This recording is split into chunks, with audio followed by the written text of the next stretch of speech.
കഴിഞ്ഞ കുറച്ച് ദിവസങ്ങളായി ഇലക്ഷൻ കാലയളവിന് ശേഷമുള്ള കഴിഞ്ഞ കുറച്ച് ദിവസങ്ങളായി നമ്മളെല്ലാവരും കേൾക്കുന്ന ഒരു പ്രധാനപ്പെട്ട കത്തുന്ന വിഷയമാണ് രാഹുൽ മാങ്കൂട്ടത്തിൽ. ഈ വിഷയവുമായി ബന്ധപ്പെട്ട് ഞാൻ ഇന്ന് കണ്ട കുറച്ച് വാർത്തകൾ എൻ്റെ ശ്രദ്ധയിൽപ്പെട്ടപ്പോൾ എനിക്ക് തോന്നിയ കുറച്ച് സംശയങ്ങളാണ്.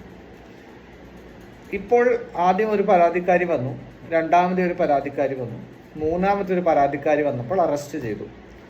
മാധ്യമങ്ങളിൽ നിന്നും മനസ്സിലാക്കുന്നത് മൂന്നാമത്തെ പരാതിക്കാരി വിദേശത്ത് നിന്നും പരാതി കൊടുത്തു എന്നാണ്.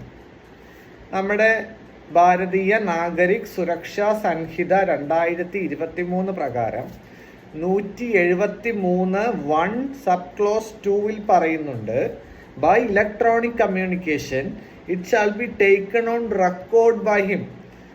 ഇലക്ട്രോണിക് കമ്മ്യൂണിക്കേഷൻ വഴി പരാതി നൽകാം, അതിന് യാതൊരുവിധ തടസ്സങ്ങളും ഇല്ല. On being signed within 3 days by the person giving it. തരുന്ന ആള് 3 ദിവസത്തിനകം വന്ന് സൈൻ ചെയ്തിട്ടുണ്ടാകണം.